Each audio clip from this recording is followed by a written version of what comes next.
Hey everybody, welcome back. So in today's video, we're going to be talking about microdosing versus macrodosing and whether or not either of them will produce lasting, possibly permanent changes for the better in yourself.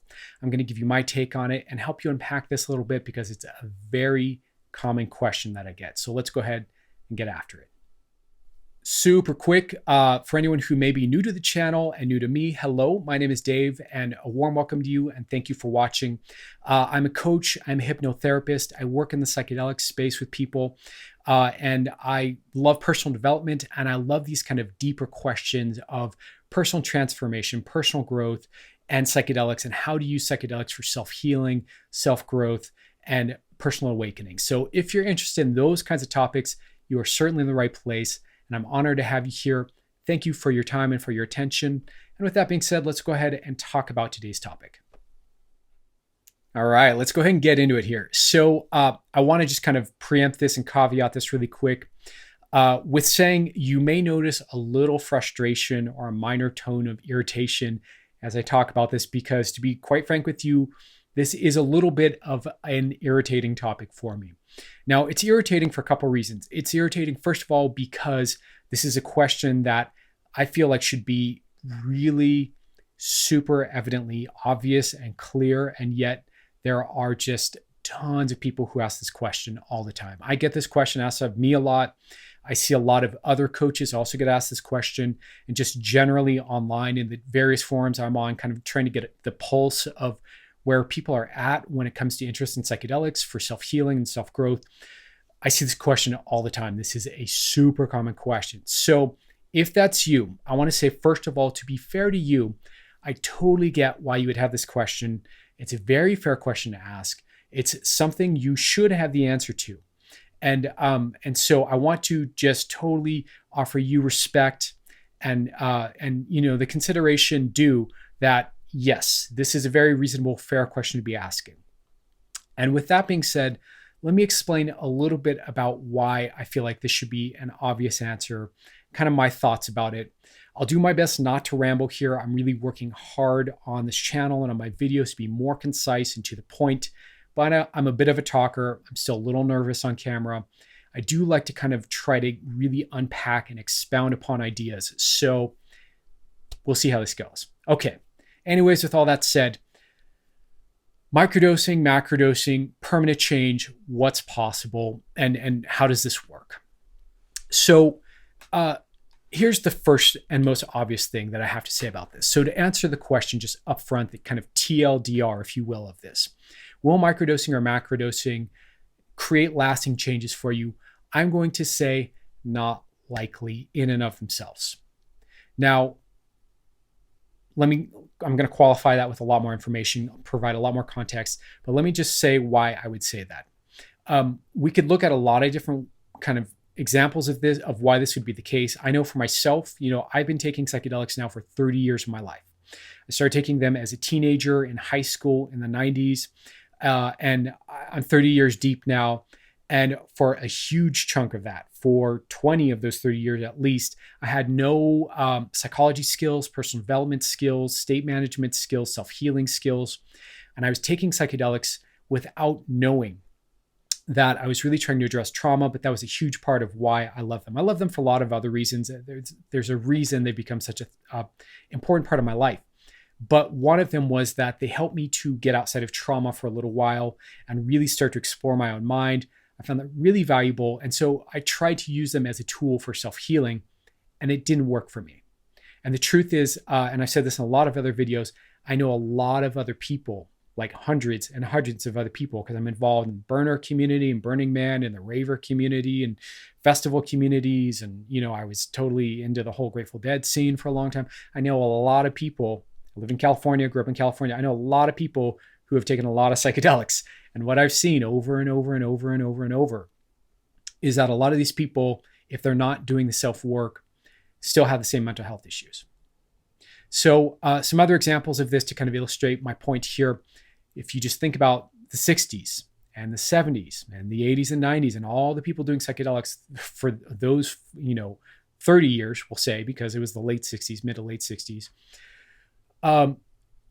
If psychedelics and just eating psychedelics in and of themselves were enough to transform and heal a person permanently to be at their best, to be at their healthiest and their happiest and their most aligned and their most high functioning, we would have seen that emerge way sooner in our society. And we didn't. There have been millions and millions of people now who have taken psychedelics since the 60s, and we have not seen the majority of those people emerge as super healthy, super, totally resolved of all their issues type people. That's not been the general trend. So I think it's pretty fair to say that eating psychedelics by themselves is not enough to permanently change you. Are there exceptions to that rule? Yes. I personally have experienced a couple experiences. I mean, I have hundreds and hundreds under my belt, but out of that, I've had a handful where something permanently changed for me. So I know that that's possible. I've also seen it happen to other friends of mine where they've gone through maybe a powerful, breakthrough experience on a psychedelic. And often even those still need to be integrated and aren't guaranteed to stay. But on occasion, I know other people have had permanent changes from psychedelics. So yes, that is possible. But more likely how this generally works. Like if you're interested in psychedelics and you're coming to psychedelics for self-healing, and maybe you've read the science articles, you've seen all the great new information coming out about psychedelics and depression, and people having one big psychedelic therapy session and they're cured of depression or, anxiety or stuff like this. What you're seeing, let's put that in context. What you're seeing is the combination of therapy and psychedelics being put together in a very skillful, elegant, tight way. So in terms of lasting personal healing through psychedelics, it's very much the combination of therapy and psychedelics that are going to get you there. And I want to make this really clear. I want to be, I might be a little emphatic on this point because I want to make it super clear. Will eating psychedelics in and of themselves fix you permanently? Probably not. Most often what I see happen is people, feel better. They have a little kind of afterglow period, as it's called, where they feel better and then it goes away. And they're back to their same old issues, their same old patterns, their same old problems. Will therapy in and of itself fix you? Better chance of that. But let's be honest, there are a lot of bad therapists out there. There are a lot of therapists who are not trauma informed. And if you have any sort of trauma you're trying to heal, see PTSD or, anxiety that's rooted in trauma or depression that's rooted in trauma, there are a lot of therapists who don't even know how to treat trauma, who are not trauma informed. There's also a lot of therapists who are just not that good, or all they know how to do is prescribe medication. And then out of the ones that are good, there are some amazing ones. Don't get me wrong. I'm a huge fan of therapy. I think if you find a good therapist, go with it. But will therapy in and of itself serve you? Not always, right? The intersection of the two, though, if you learn some therapeutic kind of, frameworks, understandings of yourself, some therapeutic tools. By the way, side note, shout out, shameless self-plug. I just made a mini course for this very purpose. It is 10 tools for self-regulation. It is, these are all therapeutic, trauma release techniques, essentially, that are very powerful for getting out of triggers, getting out of fight or flight, dissociation, all that kind of stuff, and back to center, back to feeling good, back to feeling clear. And I feel like this is an essential toolkit that anybody coming to this space for self-healing using psychedelics, or even if you're just a psychonaut who doesn't want to have to, doesn't know what to do if you get into an anxiety attack scenario, which can happen, you're going to want these tools. So anyways, I'll leave that link below. Okay, side note aside. So this intersection of therapy and psychedelics is really where the juice is. That's really where the magic is. And part of that is that you want to probably have some self-healing understanding on your own, some therapeutic tools of your own, whether it's the tools I just mentioned, which you can link down below, or some other tools that you found, because there's plenty here on YouTube and just more broadly online. You're going to want to combine these therapeutic tools with the psychedelics in the proper use of psychedelics. Okay. When you put all these together, does the chance of permanently changing yourself increase? Yes. Can this be done with microdosing? Yes. Can this be done with macrodosing? Yes. All of these are possible when skillfully put together in the right way. And that's the message I really want to that's the fine point I'm putting here on all of this. Okay, with that being said, there are a couple other kind of factors here that I want to kind of add for anybody who's kind of wondering this point and thinking about it. So the reason that this is even a question in the first place, and the reason that a lot of people think they can just eat a psychedelic and it's going to permanently heal them and help them rewire their brain, is because we live in a deeply materialistic society. We live in a consumer society that has really conditioned us to think that we can consume our way out of our problems. And we can't. It's just not the reality most of the time for how life works as a human being.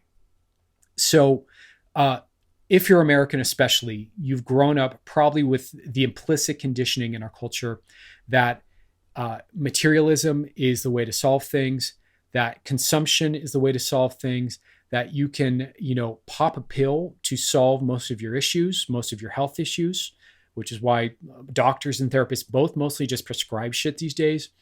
And you've probably also been taught that this paradigm of better living through chemistry.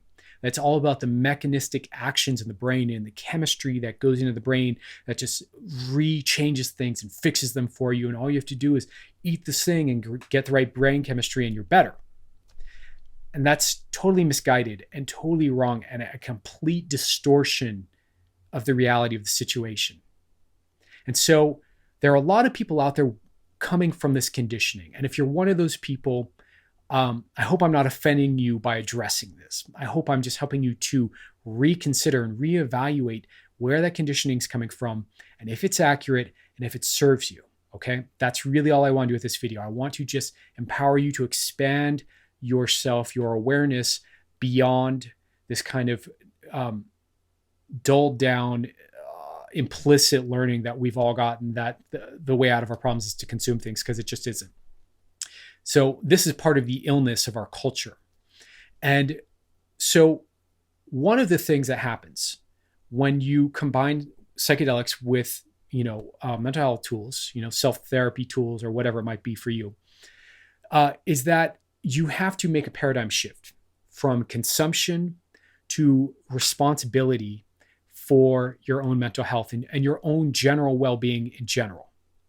Now, for a lot of you, if you're into this space, you're probably already somewhere along that shift because you've realized that probably maybe taking meds doesn't work that well for you because it doesn't work for a lot of people.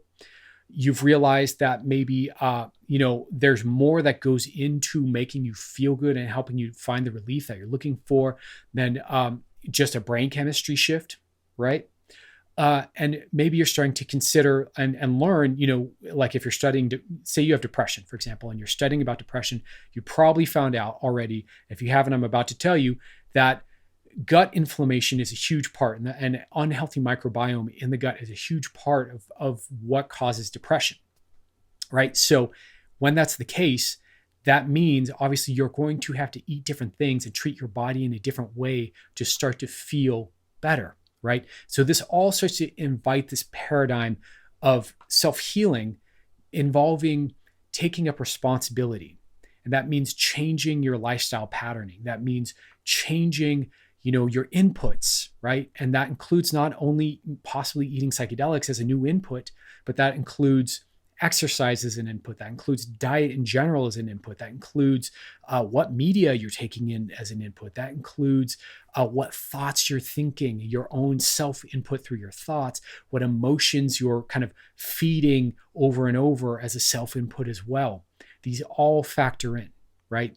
And so there's this bigger discussion here that I've already mentioned here on this channel. I'm sure I will again, about better living through chemistry versus responsibility for yourself, kind of in a broad spectrum approach.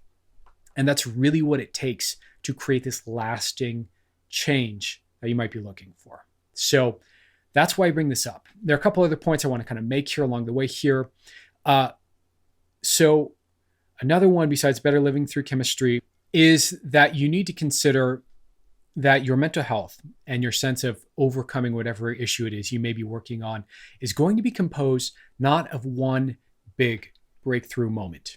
There are a lot of people out there who have this kind of Hail Mary vision of mental health, where they think they can just, be fucked up for a long time and have patterned in all these kind of thought loops over years and decades, and all these tendencies towards certain emotions that might be negative over decades. And they've trained their brain to deeply continue to run these circuits and loops over and over and over, and think that just one big intense experience is just going to clear all that and you're going to be done with it. I wish. For some people, sometimes, maybe.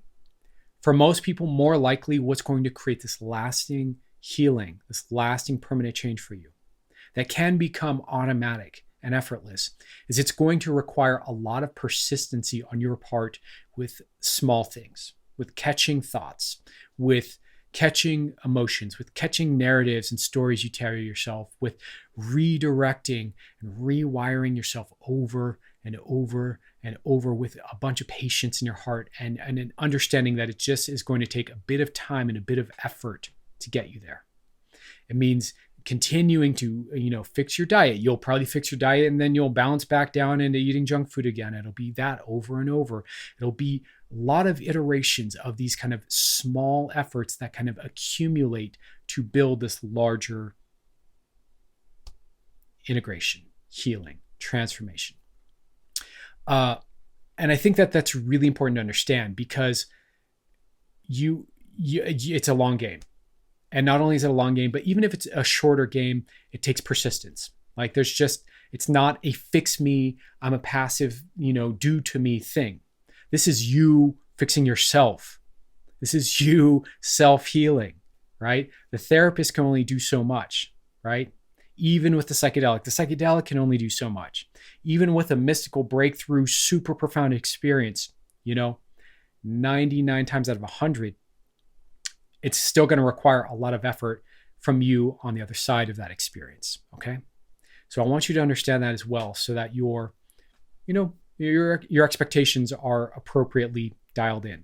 And one last thing I want to say here really quick, and then we'll go ahead and wrap this video up. Hopefully everything I'm saying here makes sense and is coherent. If you do have any questions, please feel free to leave a comment down below, ask away. I'm happy to answer, share my own experience, what I've learned. And on that note of what I've learned, I want to just say one more thing here. So in my own experience, I don't want to poo-poo all therapists or all therapy or any of that. But I do want you to know that there is a particular type of neuroscience that not all therapists are informed in. That is the science of how to reprogram the brain and permanently clear issues out of it. There was some breakthrough discoveries in the late 90s by some neuroscientists that discovered that the brain and the nervous system actually has a particular set of inputs that it requires in order to clear out what we would call emotional learning. So emotional learnings, according to neuroscientists, are these kind of deeply hardwired, learnings from stressful, traumatic situations, for example, that become core belief systems or core pieces of our worldview, or deep somatic fears or imprints that kind of stay stuck with us for the rest of our lives. For the long time before the late 90s, neuroscientists didn't know if it was even possible to change them. And there was a lot of belief that that was impossible, that once we had whatever we had wired in, that was it. We were stuck with it for life, and all we could do was kind of course correct it and learn how to cope with it and manage it. Since that time, they've discovered that there's actually a sequence of ways of interacting with the nervous system and inputting properly. And if you do it right, you can unwire that shit and let it go for good. That the brain just clears it out. That when you punch in the right sequence with the brain, it really is kind of a reprogramming thing. All of a sudden, that piece that was kind of like resilient and stuck in there becomes malleable and becomes loose, becomes able to be rewired and redone. Now, this is the work that I do. So obviously I'm passionate about it. Obviously I'm biased about it. And this is something that, in my experience, I don't know anyone else doing this kind of work based in this kind of study combined with psychedelics. So for me, what I found is that when you combine this kind of neuroscience through all kinds of techniques. I use, NLP techniques, hypnotherapy techniques, energy psychology techniques. Oh gosh, what else? Really, any therapeutic technique that I've learned, I will use along this sequence of inputs and patterns. And when you combine that with psychedelics, there's a whole, like, it's revolutionary. There's a whole palette of ways to self-heal that open up for you. So that can involve, something like using psychedelics as what I would consider to be a resource. So maybe you have a big macrodose experience and you have a big breakthrough moment where you touch some really deeply beautiful, positive part of yourself that maybe you forgot, or maybe you'd never experienced before, or maybe was some piece of wisdom that was just so clear and like, yes, that's it. I get it. Thank you. And it's this transmission from the most beautiful parts of yourself. You can take that and use that as fuel to heal whatever needs healing in your life through this pattern. So that's one thing you can do. Another way you can use this is you can microdose psychedelics. And you can use the microdosing to kind of open you up, to create a little more neuroplasticity, a little more flexibility in the brain, a little more looseness, a little more comfort looking at your own kind of shadow or issues or whatever it is you want to heal, because it gives you kind of maybe a little more positivity or pep or open-mindedness. This is all very common on a microdose. And then we use these techniques in a coaching session to help you more quickly rewire your brain, since you have more neuroplasticity there. So the coaching goes faster, the change goes quicker. So that's another way you can use it. But the point I want to make here, the point I want to leave you with, is that there is this particular sequence that's really, really at the heart of all change, as far as science is concerned anyways. I'm sure there are healers out there who have other points of view. I certainly explore some healing modalities that would seem pretty far out and would be hard to validate via science, but seem to work really well. So I'm very open-minded to these kinds of things myself. But in terms of what science knows, there is a particular set of inputs that creates this kind of flexibility in the brain. Without that, these things do tend to stay and are resilient. But with that, it becomes very easy, especially paired with psychedelics, to start to create real, significant, lasting change. So I hope that makes sense. Just to summarize really quick, and then we'll wrap this video. Sorry if I'm talking your ear off. Again, this is an area of passion, and I'm hoping to try to answer this question kind of more or less permanently, where I can point people to this video. So I'm trying to be thorough here too.